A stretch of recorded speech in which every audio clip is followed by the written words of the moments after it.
সুবহানাল্লাহ বলুন। কিয়ামত পর্যন্ত অনিহা হবে।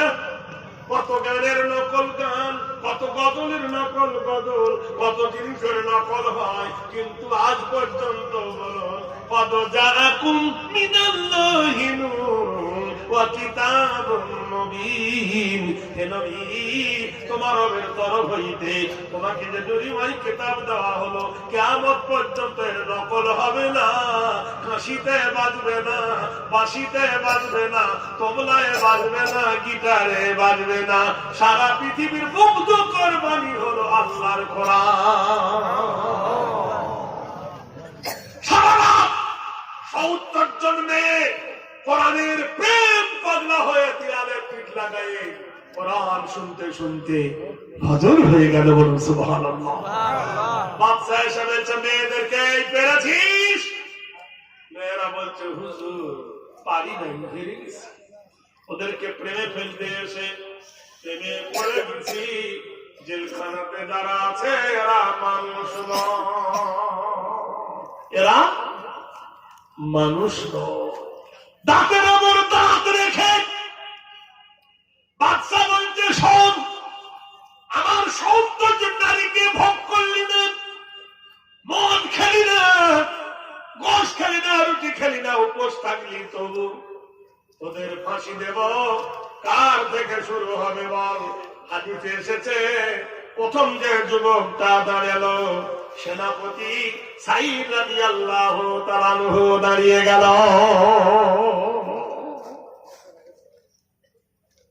হুজুর আমারে ভাসিবেন। যখন সাঈদের গলায় দড়ি দিয়েছে, সাঈদ দাঁত বার করে হাসছে।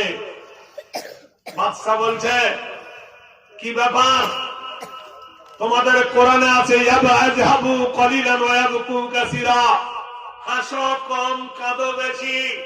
আজকে তুমি না কেঁদে তুমি হাসতেছো কেন? তিনি বললেন গো বাদশা শোনো, এপারে দুনিয়া ওপারে আল্লাহ। আমি এত তাড়াতাড়ি আল্লাহর জান্নাতে যাব ভাবতে পারিনি। মরণ কবে হবে আমি জানি না। এক্ষুনি আমি তওবা করব, ইস্তিগফার করব, আর গলায় ফাঁসি হলে আল্লাহর জান্নাতে চলে যাব। বলুন সুবহানাল্লাহ। ইসলামী প্রেম। বাদশা বলল ইসমে গ্রামী, তোর নাম কি? বলে আমার নাম হলো সাঈদ রাদিয়াল্লাহু তাআলা আনহু। বাদশা বললেন শোনো হে বন্ধু, তুমি কি তায়েফের জঙ্গলের কাঠুরিয়া নাও? তুমি কি তায়েফের জঙ্গলের কাঠ কাটতে না? বলল জি হ্যাঁ। বলল সাঈদ রে, মনে পড়ে গাছে ধাক্কা লেগে আমি পড়ে গিয়েছিলাম। সালাসাতুনা লিয়ালিন ওয়াল লাইলি ওয়ান নাহার, ৩ দিন পর্যন্ত আমার জ্ঞান ছিল না। তুমি আমায় দুধ দিয়েছিলে, তুমি আমায় মধু দিয়েছিলে, তুমি আমার খেজুর খাইয়ে বড় সেবা করেছিলে। সাঈদ রে, আমি তোমার কাছে ঋণী, কি দিয়ে তোমার ঈদ শোধ করবো বলো? সাঈদ বললেন জাহাপনা, আমার হাত পা তো বন্দী, আমরা আল্লাহ ছাড়া কারোর কাছে প্রাণ ভিক্ষা যাই না। বাদশা বলছে উপায় বলে দাও। সাঈদ বলছেন জাহাপনা, হাতের বাঁধন খুলে দাও, পায়ের বেড়িটাও খুলে দাও, দ্রুতগামী একটা ঘোড়া দাও। সেই ঘোড়ার উপর চড়ে এই বাহরাইন থেকে একবার মদিনায় যাব। আমার মা বলেছে আমার একটা বাচ্চা হয়েছে সোনার লাল, তার মুখখানা দেখি নাই, একবার সুযোগ করে দাও, মরার আগে বাচ্চার মুখটা দেখে আসি। সূর্য ডোবার আগে ফিরে আসবো। বাদশা হাত তালিতে বলছে বাহ বাহ, ফন্দির জায়গা পাওনি, পালাবার জায়গা পাও না। বাদশা, আমরা প্রতারক নয়, আমরা মুত্তাবাদ নয়, আমরা মুসলমান। কথা দিয়ে কথা রাখে মুসলমানের কাজ, কথা দিয়ে রাখবো, কথা পূর্ণ করেছি। ঈসা নামে একজন দাঁড়িয়ে বললেন জাহাপনা, আমি আপনার 10,000 মিলিটারির ক্যাপ্টেন। মুসলমান কোনদিন মিথ্যা কথা বলে না। সুবহানাল্লাহ বলুন। কেন? ওম শান্তিং শারদাঙ্গারি নামঙ্গরত নরদীত নমো সর্বস্ব ধায়ং সর্বোন্নরাল্লাহ অনল্লহির প্রসিদ্ধ বায় মোহাম্মদ। সারাদিন মানুষ যখন ঘুমায় সারা রাত, এশার নামাজের পরে সকাল পর্যন্ত বিশাল একটা টাইম, সেই গভীর রাতে মানুষ যখন ঘুমের পাগল, কে যেন একজন নাম ধরে ডাকে, আশহাদু আন্না মুহাম্মাদার রাসূলুল্লাহ। সেই ব্যক্তিটার নাম হলো মুয়াজ্জিন। মুয়াজ্জিন, মুয়াজ্জিনের প্রথমে মো, মুহাম্মাদের প্রথমে মো। আর যে জায়গায় দাঁড়িয়ে আযান দেয় তার নাম হলো মিনার, মিনারের প্রথমে মো। আর যে জায়গায় মসজিদ, মসজিদের পাশে থাকে মিনার, তারও প্রথমে মো। গরিয়সী উচ্চারাধনা কীর্তিনং কল্যাণ সর্বগরিয়সী আহ্বানে মুহাম্মদ নমস্তি দেবাদতে পূজ্য নমঃ। মুহাম্মাদের নাম ধরে ডাকলো হাইয়া আলাস সালাহ, নামাজের জন্য এসো। মসজিদে যারা আছে তাদের নাম হয় মুসল্লি, মুসল্লির প্রথমে মো। সেখানে যে ইমাম দাঁড়ায় জায়গাটার নাম হলো মেহরাব, মেহরাবের প্রথমে মো। যিনি নামাজ পড়ায় তিনি মাওলানা, তারও প্রথমে মো। জুম্মার দিন যেখানে খুতবা দেয় জায়গাটার নাম হলো মেম্বার, মেম্বারের প্রথমে মো। আর মুহাম্মাদের প্রথমে মো। চরিতার্থ হেরি নাম কল্যাণ, হেরি শুভ আকান্তি জনদিত, নরদিত কল্যাণ শুভ শিক্ষা দীক্ষায় নম। যেখানে মুহাম্মাদের চরিত্র শিখায় সেই জায়গাটার নাম হলো মাদ্রাসা, মাদ্রাসার প্রথমে মো। মুহাম্মাদের প্রথমে মো। ওই মুহাম্মাদের উচ্চারণ করে বিদেশ থেকে যারা আসে মুসাফির, মুসাফিরের প্রথমে মো। তিনি খানা খান তার নাম হলো মেজমান, যিনি খানা খান তিনি হলো মেহমান, মেহমানের প্রথমে মো। মুহাম্মাদের প্রথমে মো। যারা ফতোয়ার গিরির কাজ করে তাদের নাম হলো মুফতি, মুফতির প্রথমে মো। ওই মাদ্রাসায় যিনি সবক দেন, দার্স দেন, তিনি মৌলভী মাওলানা, তারও প্রথমে মো। মুহাম্মাদের প্রথমে মো। গরিয়সী সর্বনাম হিতাশন্তি সাধাতা নরবিদ সর্বনাম কল্যাণ অল্লাহর প্রসিদ্ধ মুহাম্মাদের নাম। মুহাম্মাদের নামের সঙ্গে বিশ্ব জড়িয়ে আছে ভগবান।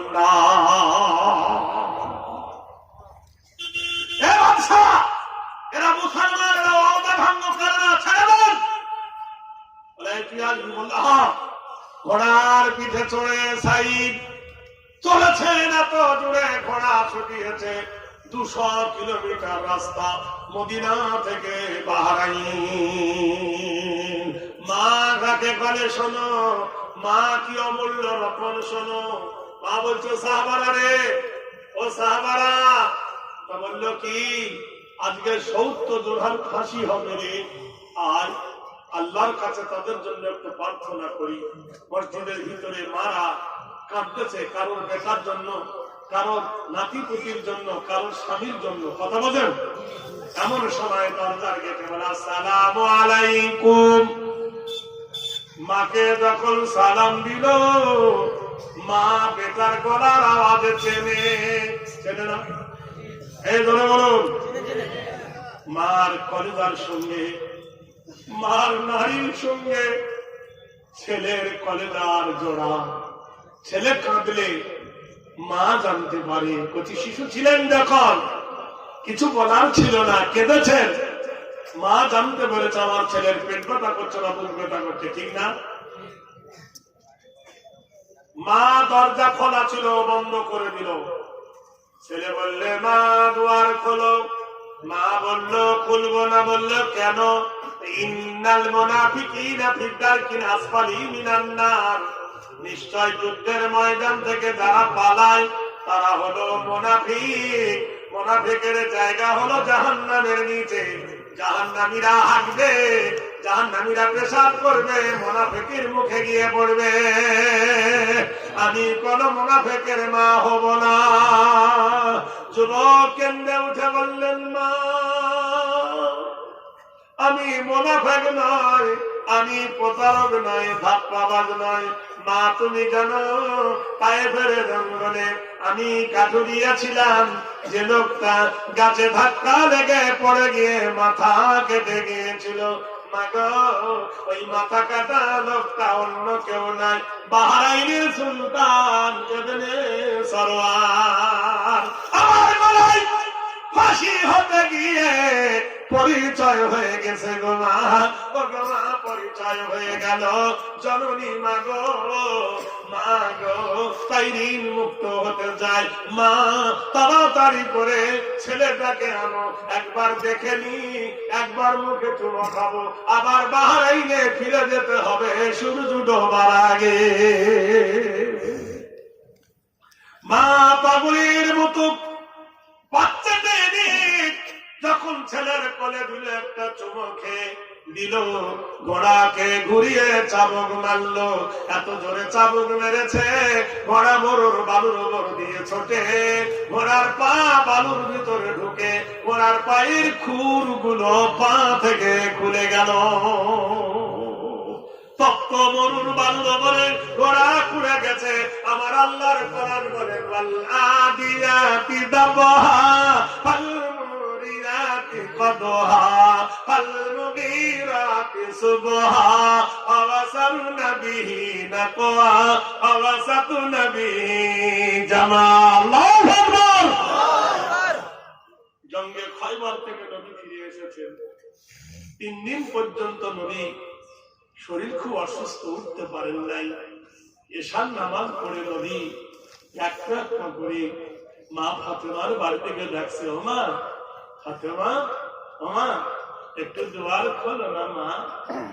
ফাতেমা কেঁদে উঠে বললেন, বাবা তোমার বড় মেয়ে আছে যায়নাব, তোমার রোকেয়া কুলসুমের বাড়িতে কেন যাও না? মদিনার সব থেকে বড় ধনী কুলসুমের বাড়িতে কেন যাও না? আমার বাড়িতে এসেছো কেন? আল্লাহ নবী বলছেন, ফাতেমা রে, যায়নাব হলো আমার মেয়ে, রোকেয়া হলো আমার মেয়ে, কুলসুম হলো আমার মেয়ে, তুই আমার মেয়ে নয়, তুই আমার মা আমিনা। ফাতেমা কি সত্যিকারের বাপকে বলে শ্রেষ্ঠ কেন? নিশ্চয় ভিতরে কিছু আছে। আল্লাহ নবী বললেন, আমার ফাতেমা তোর এত ব্যথা কেন?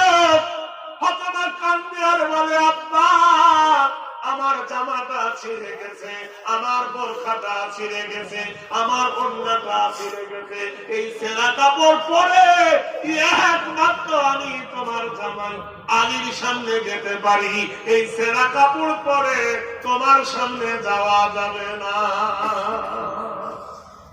ফাতেমার কান্না দেখে হযরত রাসূলের খোদা মাথার পাগড়িটা, বাবা পাগড়িটা জানলার ভিতর থেকে দিয়ে দিল। আল্লাহ ডাক দিয়ে বলল, জিবরিল, যে নবীর ধুলাতে আমার আরশ ধন্য সুবহানাল্লাহ। সেই নবীর মাথার ওড়না দিয়ে যে ফাতেমা পরে নবীর সামনে যখন এলো, আল্লাহ নবী ফাতেমার হাত ধরে একটু চুমো খেলো, বলল, ফাতেমা রে, তোর নাক দেখে, তোর মুখ দেখে, তোর ঠোঁট দেখে আমার মা আমিনার কথা মনে পড়ে, তোর চেহারা খানা দেখে আমার মা আমিনার কথা মনে পড়ে। ফাতেমা রে, তোকে দেখলে মনে হয় আমার দুঃখিনী মা আমিনা। কি ভালোবাসা তাদের মধ্যে ছিল, কি প্রেম নবী শিখাইছিল। তখন সাহাবা মদিনা থেকে ঘুরছেন, ঘোড়ায় চাবুক মেরেছে, ঘোড়ার পায়ের খুর খুলে গেছে, ঘোড়া নোংরা হয়ে গেছে, চলতে পারে না। আল্লাহ বলেন, ও নবী, ঘোড়া যখন এক পা ফেলে আরেক পা তোলেন, ঘোড়ার পায়ের খুরের তলে যখন কোন বালু পাথর পরে দপ দপ করে আগুন ধরে, কাল কিয়ামতের দিন এর থেকে হবে আরো ভয়ঙ্কর।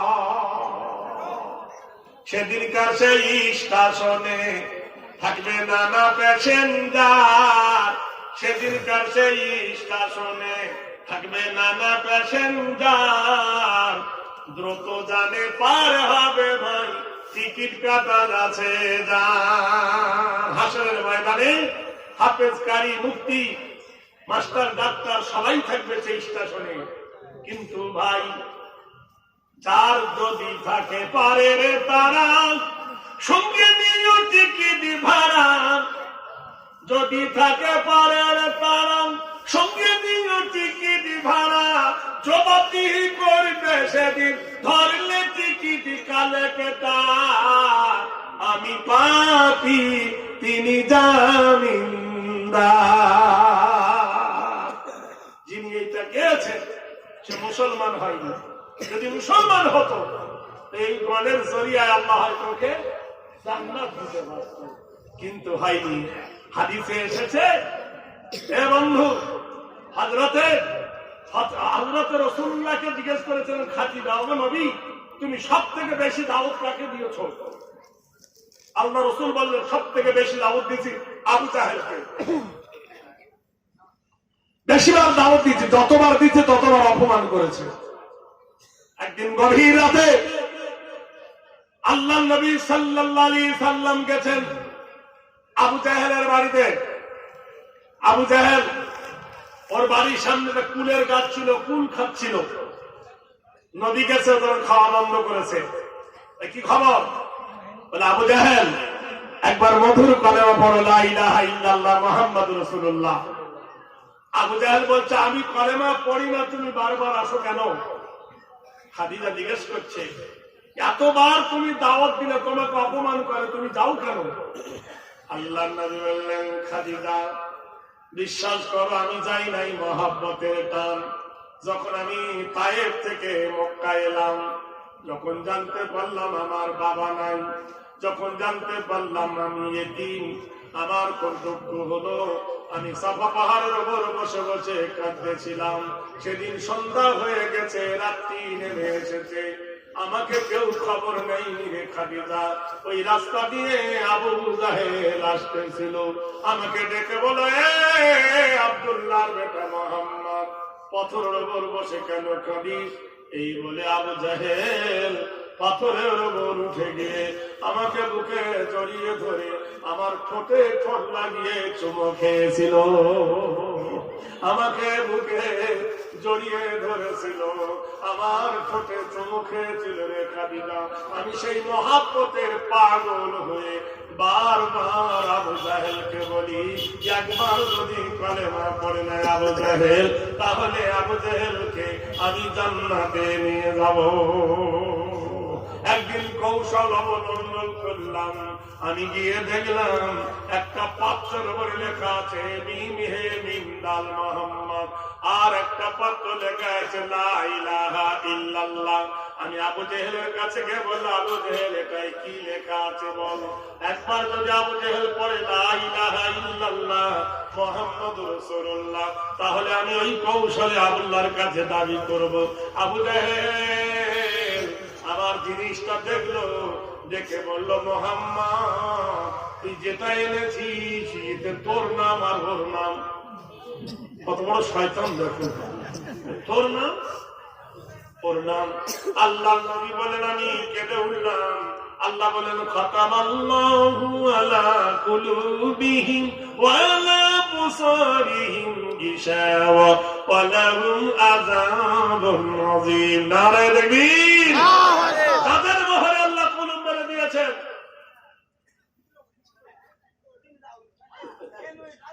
কি করি? যার বাড়ি থাকি আমি তার মরেছে মা, তার কদমি না কাঁদিলে থাকতে দেবে না। আমার বন্ধুরা, আমার দোস্তরা, আমার এদিকে যাইতো ওদিকে, ওদিকে যাইতো এদিকে, সবাই মনে মনে করছে হুজুরের হাতে দেবো না, পীর সাহেবের হাতে দেবো, এই জন্য দিচ্ছে না, বুঝতে পারছে না। না তো এরম তো আসামে হয় না, চাইলে লোক তো ঝরঝর করে দিয়ে দেয়, কিন্তু আজকে দিবে না হযরতের লেগে, তবু যদি হয়। এ ভাই, একটা মাছ আছে, মুঠো মারলে হাত দিয়ে বেরিয়ে যায়, ওর নাম কি? আরে কাদাতে থাকলে মুঠো মারলে হাতের ভিতরে বেরিয়ে যায়। আমাদের বেঙ্গলে গুচি মারল। আচ্ছা।